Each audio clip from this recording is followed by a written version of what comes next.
Hello friend, हम आज पढ़ रहे हैं त्रैमासिक परीक्षा 2022-23 का हिंदी माध्यम का गणित का पेपर सोल्व करेंगे। इसमें सही विकल्प आए थे। पहला प्रश्न है सही विकल्प 96 और 404 का एचसीएफ होगा, तो इसमें एचसीएफ होगा 4। यदि द्विघात बहुपद ए एक्स की घात 2 प्लस बी एक्स प्लस सी के शून्य अल्फा और बीटा है तो अल्फा डॉट बीटा का मान होगा। तो ये गुणनफल दिया है यहाँ पर। गुणनफल में हम करेंगे सी बटे ए पहला। यदि a1/a2 not equal to b1/b2 तो रैखिक समीकरण युग्म a1x plus b1y plus c1 बराबर 0 तथा a2x plus b2y plus c2 बराबर 0 का एक अद्वितीय हल होगा। पहली कंडीशन लगती है अगर a1/a2 बराबर नहीं होता है b1/b2 के तो क्या निकलता है समीकरण का हल अद्वितीय हल। ठीक है। अब चौथा है यदि द्विघात समीकरण ax की घात 2 प्लस bx प्लस c बराबर 0 के मूल समान हो। क्या बोल रहा है? मूल समान हो तो समीकरण के व्युत्क्रम का मान 0 होगा। ठीक है। AP दे रखी है -3 कामा -1/2 -2 कामा 2 डेस का 11वां पद होगा। तो 11वां पद क्या होगा? हम इसमें इसको सोल्व करेंगे तो 22 आएगा। ठीक है। फिर अगला आता है छठा, दो समरूप त्रिभुजों के भुजाओं का अनुपात। क्या बोल रहा है? समरूप त्रिभुजों की भुजाओं का अनुपात है तो 9/4 है ये, 9:4। तो क्षेत्रफलों का अनुपात उसके वर्गों के अनुपात के बराबर होता है। तो 9 का वर्ग 81 और 4 का वर्ग 16, तो क्या आएगा? सी वाला 81/4। ठीक है। अब आता है रिक्त स्थान की पूर्ति कीजिए। 3 करनी 2 एक अपरिमेय संख्या है। करनी 2 एक अपरिमेय संख्या होती है ना। दूसरा है घात 1 वाले बहुपद रैखिक बहुपद कहलाते हैं। ठीक है। रैखिक बहुपद की घात 1 होती है। समीकरण x माइनस 2y बराबर k में यदि x बराबर 2 और y बराबर -1 हो तो मतलब इसमें x और y का मान रखेंगे तो k का मान क्या होगा? 4 आएगा। ठीक है। अब आता है अगला चौथा पॉइंट, रैखिक बहुपद ए एक्स प्लस बी का शून्यक। अब रैखिक बहुपद है तो एक ही शून्यक निकलेगा। इसको ए एक्स प्लस बी को 0 के इक्वल लिखेंगे तो -b/a आएगा। ठीक है। सॉल्व करने पर अगला आता है पांचवा, यदि ए बी सी समांतर श्रेणी में है तो बी जो है बीच वाला पद वो ए और सी का क्या कहलाता है? समांतर माध्य कहलाता है। ठीक है। तो क्या आएगा रिक्त स्थान में? समांतर माध्य। अगला है समरूप त्रिभुजों की संगत कोण। समरूप त्रिभुजों के संगत कोण बराबर होते हैं। ठीक है। अगला क्वेश्चन है प्रश्न क्रमांक 3 में सही जोड़ी मिलाइए। सही जोड़ी करेंगे तो इसमें सही जोड़ी में क्या आता है कि स्तंभ ए के जो अपने पॉइंट है उनके सामने हम भी स्तंभ के सही आंसर को लिखेंगे। ठीक है। 9 और 27 का एचसीएफ होगा। 9 और 27 का एचसीएफ जो रहता है वो आएगा 9, क्योंकि 9 के पहाड़े में 27 भी आते हैं और 9 भी आते हैं। ठीक है। अब आता है त्रिघात बहुपद की घात, तो कितनी होती है? 3। त्रिघात बोला तो 3 घात का। ठीक है। अब अगला आता है x प्लस 2y प्लस 3 बराबर 0 में यदि x बराबर 0 है तो x का मान 0 रख देंगे तो y का मान क्या हो जाएगा? -3/2। ठीक है। लिखा रहा है। अब फिर इसके बाद आता है अपना द्विघात समीकरण x² plus x plus 1 equal to 0 का विविक्त कर। विविक्त कर का सूत्र लगाएंगे तो विविक्त कर क्या निकलेगा हमारा? इसमें -3 आएगा हल करने पर। ठीक है। कैसे निकालेंगे? -b² plus b² minus 4ac का सूत्र लगा देंगे विविक्त कर। ठीक है। फिर अगला आता है अपना समांतर श्रेणी में एनव पद। तो एनव पद का मतलब इसका सूत्र ही दिया है। अपना एनव पद निकालने का अपन सूत्र निकालते हैं an बराबर a प्लस n-1d। ठीक है। अब है सभी समबाहु त्रिभुज होते हैं तो क्या होते हैं? समरूप। ठीक है। ये हो गए हमारे सही जोड़ी और रिक्त स्थान। अब आता है प्रश्न क्रमांक 4, एक शब्द या एक वाक्य में उत्तर देना। मतलब इसमें एक शब्द में भी पूछ सकते हैं और एक लाइन के मतलब एक वाक्य में भी अपने को उत्तर देना रहता है। यदि किसी द्विघात समीकरण के विविक्त कर का मान धनात्मक हो। क्या बोल रहे हैं? वो धनात्मक हो और उस समीकरण में मूलों की प्रकृति कैसी होगी? तो मतलब हम डी का मान निकालते हैं विविक्त कर का। अगर धनात्मक आता है हल करने पर, मान कुछ भी आ जाए लेकिन प्लस का है तो क्या होंगे मूल? वास्तविक और भिन्न। दूसरा क्वेश्चन है 5, 10, 15 डेस के 8 पदों का योग कितना होगा? तो समांतर श्रेणी है। समांतर श्रेणी में ए का मान अपना क्या जाएगा? 5 और डी का मान निकालेंगे। 10 में से 5 घटाएंगे तो कितना जाएगा? 5। तो ए और डी का मान आता है। इनको अगर अपन योग वाले सूत्र से हल करते हैं तो क्या आएगा? 180। ठीक है। एक शब्द में, इसलिए मैंने सोल्व नहीं कराया यहाँ पे। अब अगला तीसरा क्वेश्चन आता है, क्या भुजाओं 6 सेंटीमीटर, 8 सेंटीमीटर और 10 सेंटीमीटर से निर्मित त्रिभुज समकोण त्रिभुज होगा? तो हाँ आएगा। क्यों? क्योंकि अगर हम 6 का वर्ग करते हैं तो 36 आता है। 8 का वर्ग करने पर कितना आता है? 64। और 36 और 64 को जोड़ते हैं तो 100 आता है, जो 10 का वर्ग है। इसलिए ये क्या होगा? समकोण त्रिभुज की भुजाएं हैं।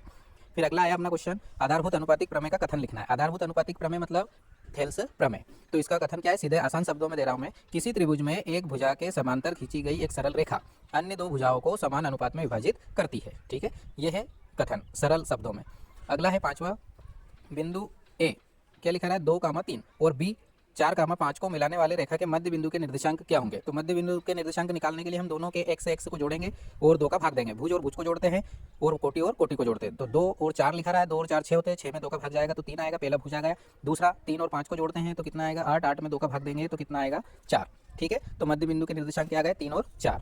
अगला है छठा क्वेश्चन, किसी त्रिभुज के शीर्षों के निर्देशांक दे रखे हैं 3, 2, 1 -4 और -4 और 4 है। इसके केंद्रक के निर्देशांक क्या होंगे? तो इसमें भी हम क्या करेंगे? जो x वाले पहले अक्षर जो है वो भुज होते हैं, x मतलब, और दूसरे वाले y होते हैं। तो तीनों को जोड़ेंगे और 3 का भाग देंगे। केंद्रक है ना इसलिए। तो 3 और 1 कितना हो गया, 3 और 1 4, और -4 होगा तो घट जाएगा, 0 आएगा, 0/3 मतलब 0 आता है। और 3 -4 और 4, -4 में से -4 घट जाएंगे, पीछे वाले अक्षर देखेंगे अपन तो ये तो 0 हो गया, 2 बचा सिर्फ 2/3 मतलब y वाला क्या आ गया 2/3 आ गया क्वेश्चन। ठीक है, ये हो गए हमारे केंद्रक के निर्देशांक। अब प्रश्न आता है सत्य और असत्य लिखिए। ठीक है, तो ये भी एक नंबर की है। अब सत्य असत्य लिखना है, सिर्फ कारण नहीं बताना है, तो सिर्फ हम डायरेक्ट लिखेंगे दो संख्याओं का गुणनफल उनके एचसीएफ और एलसीएम के गुणनफल के बराबर होता है सत्य, ये फार्मूला ही है। ठीक है, अब दूसरा क्या है, ए एक्स की घात 2 + बी बराबर 0, कामा ए नॉट इक्वल टू 0 एक द्विघात समीकरण है, सत्य आएगा। अगर ए नॉट इक्वल टू 0 नहीं लिखते हैं अपन तो ए का मान कुछ भी हो सकता है, अगर 0 आता है तो एक्स की घात 2 नहीं आएगी, इसलिए द्विघात नहीं रहेगा, तो ये सत्य कंडीशन दे रखी है। ठीक है, यदि दो त्रिभुज समकोणिक हो, समकोणिक मतलब जिनके कोण समान हो, तो त्रिभुज क्या होंगे, समरूप होंगे, सत्य है। चौथा पॉइंट है किसी बिंदु की कोटि 0 है और भुज 3 है, कोटि तो 0 दिया y का मान और भुज का मान दिया है 3, तो वहाँ x अक्ष पर स्थित होगा, सत्य है, क्योंकि x अक्ष पर y 0 होता है। ठीक है, पांचवा है यदि किसी बिंदु q के निर्देशांक 2 और 5 है, 2,5 है, तो 2 को q की कोटि कहते हैं, असत्य, क्योंकि 2 भुज के स्थान पे है तो भुज बोलता है तो सही आता। ठीक है, तो कितना आएगा, असत्य है, 5 है कोटि इसमें। ठीक है, अब आता है छठा क्वेश्चन, बिंदु -8 6 द्वितीय चतुर्थांश में स्थित है, तो देखो इसमें x माइनस का आया, x वाला पॉइंट भुज, और y प्लस का आया, तो द्वितीय चतुर्थांश में ही आएगा, सत्य है। ठीक है, अब आता है अपना क्वेश्चन अगला। अगले क्वेश्चन में लिखा रहा है, मैंने ये क्वेश्चन सोल्व करा है, सिर्फ संख्या 3825 के अभाज्य गुणनखंडों के गुणनफल के रूप में व्यक्त करना है। तो हम अभाज्य गुणनखंड निकालेंगे तो 3 × 3 × 5 × 5 × 17 आता है। ठीक है, और अगले क्वेश्चन में हमें व्याख्या करनी है, किसकी व्याख्या करनी है, देखो इसमें व्याख्या किसकी करनी है, 7 × 11 × 13 और प्लस लग के आया 13। ठीक है, तो हम इसको और 7 × 6 × 5 × 4 × 3 × 2 × 1 और क्या लग रहा है, धन का चिन्ह, फिर कितना है प्लस के बाद 5 है ना, 5 है, तो भाज्य संख्या है क्यों है ये बताना है हमें, व्याख्या करनी, मतलब ये भाज्य क्यों आई। तो हम देखेंगे अगर इनको गुणा में ला देते हैं तो ये भाज्य हो जाएगी, कि अगर गुणा में है तो भाग भी जाएगा, किसी संख्या का गुणज है तो भाग भी जाता है, तो अपन क्या लिखेंगे, इनको संख्या दोनों को लिखा। फिर इसके बाद क्या करा हमने, पहले वाली संख्या में 13 दोनों जगह रहा, बीच में प्लस है, तो गुणा में पूरी संख्या 1 कहलाती है, तो 13 इसमें भी आया, 13 इसमें भी आया, तो 13 को हमने बाहर रखा, तो क्या जाएगा 7 × 11 बचेगा, और इधर से कुछ नहीं है तो क्या बचेगा 1। ठीक है, तो ये 13 का गुणज हो गई। अब दूसरी संख्या देखते हैं, इनमें देखो पीछे प्लस का 5 है, तो हम और इसमें 5 आ रहा है तो अपन 5 को कॉमन रख लेंगे। ठीक है, तो 7 × 6 × 4 × 3 × 2 × 1 करेंगे और प्लस का 1 लिख देंगे, 5 बाहर निकाल देंगे। तो जब इन संख्याओं में, इसमें पहले वाली में 13 का गुणा हो रहा है और दूसरे में 5 का गुणा हो रहा है, तो जब ये गुणांक है या गुणज है तो ये क्या हो जाएगी, भाज्य संख्या है, मतलब इनमें 13 और 5 का भाग भी जाएगा। ठीक है, इसलिए ये क्या हो गई, भाज्य संख्या है। अब अगला पेपर में अगले जो क्वेश्चन है ये इस प्रकार है, अपन मतलब पूरे सोल्व नहीं करेंगे, अगले इसमें देखेंगे वीडियो में, फिर इस वीडियो में यहीं तक अपन सोल्व करते हैं और आगे के प्रश्न पढ़ते हैं। सिर्फ देख सकते हो आप लोग, संख्याओं 6, 72 और 120 का अभाज्य गुणनखंड विधि द्वारा एचसीएफ और एलसीएम ज्ञात करते हैं, तो हम दोनों के क्या कर लेंगे, अभाज्य गुणनखंड निकाल लेंगे। ठीक है, जो कॉमन मिलते हैं तीनों में उनको एचसीएफ बोलेंगे, और जो रिपीट नहीं करना है और जो रिपीट नहीं होते, एक ही बार होते हैं, उनको अपन एलसीएम में लिखेंगे। ठीक है, सभी को मिलाकर, तो इनको सोल्व करने का अलग अपन करेंगे पूरा वीडियो। संख्याओं n, अब इसको मैं अच्छे से समझा देता हूँ बस, दूसरा अथवा वाला क्या है, संख्या 4 की घात n पर विचार कीजिए, मतलब हम देख रहे हैं जहाँ n एक प्राकृत संख्या है, तो जहाँ जांच करना है हमें क्या n कोई मान है जिसके लिए जो 4 की घात n है अंक 0 पर समाप्त होता है। तो ये उदाहरण है अपने एनसीईआरटी बुक का पार्ट 1 का ही। तो इसमें क्या रहता है कि अगर 4 की घात n हो या किसी भी संख्या की घात n हो, वो 0 पर कब समाप्त होगी, जब उसके अभाज्य गुणनखंड में 2 और गुणित 5 आता है। अगर 2 गुणित 5 नहीं आता है तो वो संख्या 0 पर समाप्त नहीं होगी। ठीक है, और इसमें जो 8वां क्वेश्चन है, बहुपद दे रखा है, t की घात 2 - 15 के शून्य ज्ञात कीजिए, तो इसमें हम 15 को करनी में लिख देंगे और घात 2 लिख देंगे, इस प्रकार से हल कर लेंगे। ठीक है, अगले वीडियो में करेंगे, सिर्फ यहाँ पे क्वेश्चन समझ रहे हैं। अगला अथवा वाला है, यदि द्विघात बहुपद के शून्यकों का योग -3 एवं गुणनफल 3 है तो बहुपद ज्ञात कीजिए। तो बहुपद ज्ञात करना है तो योग और गुणनफल दोनों दे रखे हैं, तो ये अपने को 2 पार्ट में 2.2 के क्वेश्चन है दूसरे का। ठीक है, उसके जैसा हल होता है, अपन योगफल और गुणनफल के सूत्र लगा के हल कर लेंगे। फिर क्या है, बहुपद दे रखा है, x की घात 2 + 4x + 8 के शून्यकों का योगफल ज्ञात कीजिए। तो अपन डायरेक्ट सूत्र भी लगा सकते हैं, शून्यकों का योगफल का रहता है -b/a, तो b वाला पॉइंट x का मान रहता है, x के साथ रहता है जो, और a वाला जो रहता है वो x की घात 2 के आएगी, तो x की घात 2 1 है और 4 आते हैं इसमें, तो माइनस का आएगा, -4 आंसर आएंगे ना। अगला दे रखा है उसने, यदि बहुपद k - 1 के कोष्टक में x की घात 2 है प्लस x के x + 1 का एक शून्यक -3 है, तो k का मान ज्ञात करना है। तो हम क्या करेंगे, -3 एक शून्यक जब दे रखा है तो x का मान रख देंगे और k का मान निकल जाएगा। ठीक है, और इक्वल टू में क्या रखेंगे, 0। ठीक है, अब आगे का अगला प्रश्न क्या है, 2 किलो सेब और 1 किलो अंगूर का मूल्य 160 रुपये है, तो 4 किलो सेब 4 किलो अंगूर का मूल्य 320 रुपये है, तो बीजगणितीय समीकरण का निर्माण करना है। तो इसमें देखो सेब और अंगूर बोला है, किलो में है, तो हम क्या लिखेंगे, सबसे पहले मानेंगे, तो माना कि मैं से 1 किलो सेब का मूल्य x रुपये और 1 किलो अंगूर का मूल्य y रुपये है। इस प्रकार से हम इसको ज्यामितीय विधि में हल कर लेंगे। ठीक है, अगला है दो चरों वाले रैखिक समीकरण का उदाहरण दीजिए, इसके द्वारा निरूपित रेखाएं समांतर हो। तो इसमें हमें दो चर वाले रैखिक समीकरण का उदाहरण देना, युग्म सिर्फ बताना है जिसके द्वारा निरूपित जो रेखाएं रहती है वो समांतर, समांतर मतलब जिसका कोई हल नहीं होता उसमें लेना है अपने को। ठीक है, तो इसके लिए अपन समीकरण लिखना रहेगी, तो ये बाद में देखेंगे, पूरा बताएंगे। इसमें ये 2 नंबर का ही है, ज़्यादा बड़ा नहीं है, छोटा सा ही है ये भी। फिर 11वां क्वेश्चन है, जांच करना है हमें कि द्विघात समीकरण है या नहीं है। तो जांच करने में हम डायरेक्ट भी कर सकते हैं और देख भी सकते हैं। देखो इसमें एक तरफ आ रहा है 2x कोष्टक के अंदर -1 है और x -3 है और इक्वल टू में क्या है x + 5 x - 1 है। अगर हम x का x में गुणा करते हैं तो घात 2 आएगी। ठीक है, तो लेकिन यहाँ 2 साथ में होने से x घात 2 से x घात 2 नहीं कटेगी, तो x घात 2 जरूर आएगा, इसलिए ये द्विघात समीकरण है। ये डायरेक्ट में बोल रहा हूँ मैं, अपन सोल्व करेंगे इनको अगले वीडियो में। ठीक है, निम्नलिखित स्थिति को गणितीय रूप में लिखना है। ठीक है, तो ये क्वेश्चन है, ये भी चाल वाला है और ये भी पार्ट 3 का ही है। ठीक है, एक रेलगाड़ी 480 किलोमीटर की दूरी समान चाल से तय करती है। यदि इसकी चाल 8 किलोमीटर कम कर दी जाए तो उसकी दूरी तय करने में 3 घंटे अधिक लेती है। तो रेलगाड़ी की चाल याद कीजिए। तो हम रेलगाड़ी की सामान्य चाल क्या मानेंगे, x, जो क्या कर रही है कि x किलोमीटर से चल रही है। तो हम चाल बराबर दूरी बटे वाले समय से इसको सोल्व कर सकते हैं। थोड़ा सा लिखेंगे, जब सोल्व करेंगे तब आएगा पूरा। ठीक है, ऐसे समझ में कम आएगा, अपन आगे का देखते हैं। अगला है समांतर श्रेणी 1/3, 5/3, 9/3, 13/3 डेड का प्रथम पद और सर्वांतर ज्ञात करना है। तो हम क्या करेंगे, इसमें सीधा सीधा है, प्रथम पद समांतर श्रेणी का तो जो पहला रहता है वही पद रहता है, तो 1/3 तो होगा प्रथम पद। सर्वांतर निकालना है तो 5/3 में से 1/3 घटा देंगे, तो कितना आएगा 5/3। एलसीएम बटे वाली संख्या एक जैसी, तो 5 में से 1 घट जाएगा, 4 आएगा, तो 4/3 उत्तर आ जाएगा इसका। ठीक है, ये तो साधारण है, 2 नंबर में बहुत सरल है। ठीक है, अब अथवा वाला क्वेश्चन है, ऐसे प्रथम 10 धनात्मक पूर्णांकों का योग ज्ञात कीजिए जो 5 से विभाज्य हो। तो प्रथम 10 धनात्मक पूर्णांक जो 5 से विभाज्य हो, मतलब 5 के पहाड़े ही लेंगे अपन, धनात्मक पूर्णांक है। ठीक है, तो 5 एकम 5, 5 दूनी 10, 5 तिया 15 ऐसे लेंगे और उनका योग कितना है, योग ज्ञात करना है। तो पिछले अभी अपन ने ऑब्जेक्टिव देखा था, उसमें 8 निकालने का बोला था, 8 पदों का योग। इसमें कितने पदों का दे दिया, 10 पदों का। ठीक है, और कुछ नहीं है, आगे देख लेंगे। अब है 13वां क्वेश्चन, फूलों की एक क्यारी की पहली पंक्ति में 23 गुलाब के पौधे हैं। कितने हैं, 23 गुलाब के। दूसरी पंक्ति में 21 गुलाब के पौधे, तीसरी पंक्ति में 19 गुलाब के पौधे हैं, वो इत्यादि है। तो देखो इसमें घटते क्रम है, 23, 21 और 19 क्रम से लिखेंगे, तो समांतर श्रेणी बन गई। इसकी अंतिम पंक्ति में मतलब आखिरी वाला पद दे दिया 5।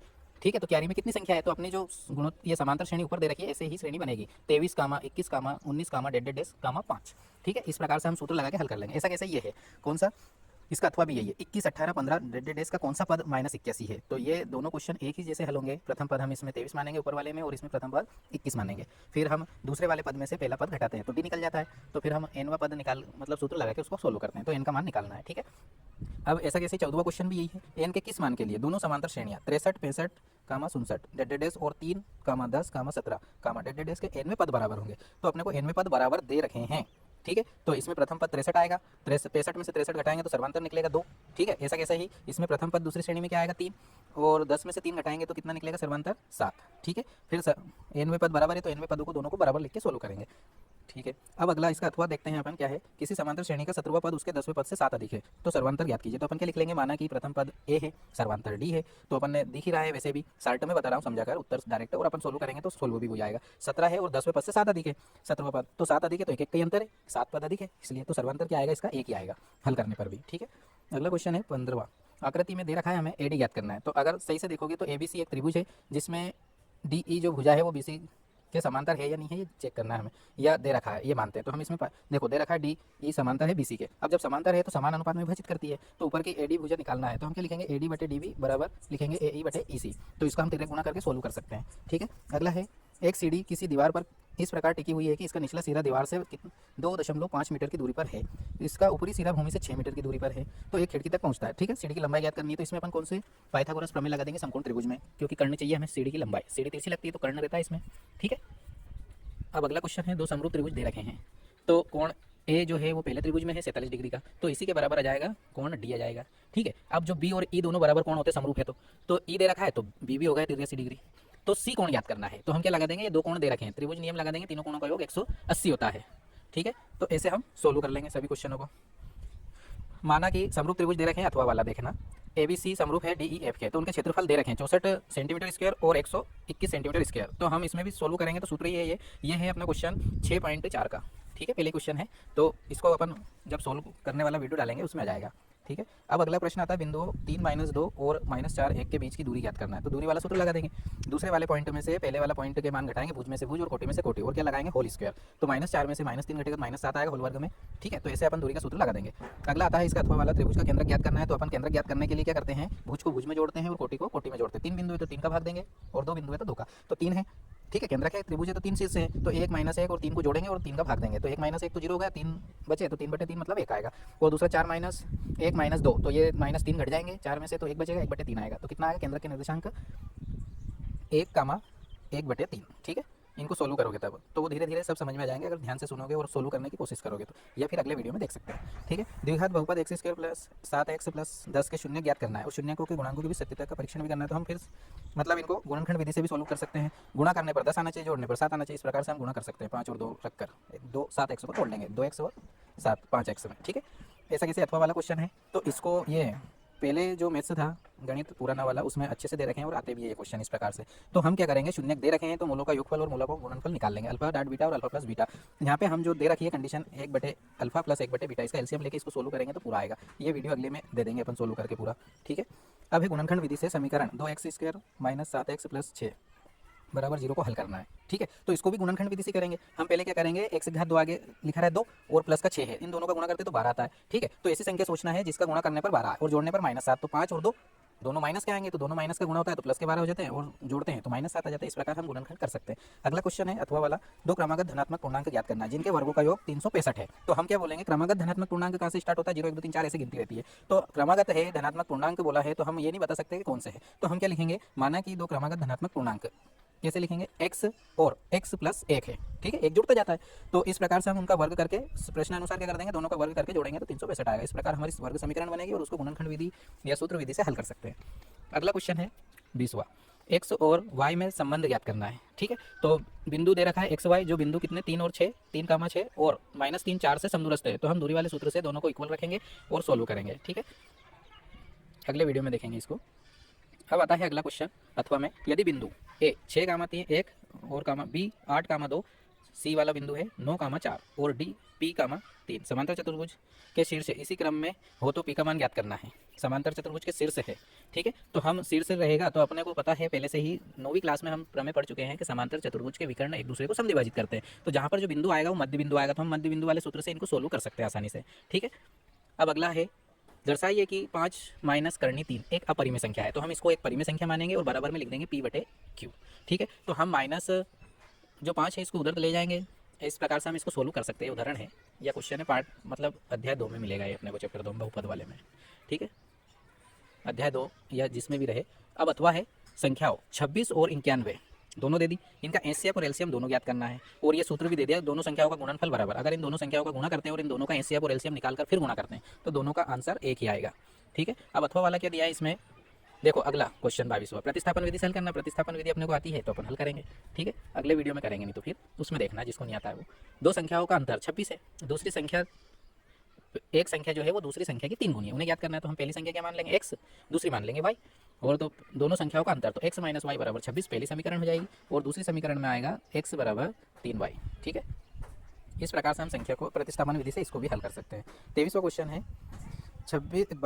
2x + 3y = 11 और 2x - 4y = -24 को हल करना है। m का मान निकालना है इसमें, और फिर जो x y के मान आए उसमें यहाँ पे दूसरी समीकरण में मान रखेंगे तो अपना m का मान भी आ जाएगा। ठीक है, ये क्वेश्चन ही बहुत अच्छे से आता भी है बार बार, ऊपर वाला और ये क्वेश्चन एक साथ ही मिलते हैं। और ये भिन्न वाला भी ऐसा ही है, एक भिन्न 1/3 हो जाती है, उसके अंश से 1 घटाया जाए, और 1/4 हो जाती है, हर में 8 जोड़ दिया जाए, तो वह भिन्न ज्ञात करना है। तो हम कहाँ से स्टार्ट करेंगे, माना कि वह भिन्न x/y है।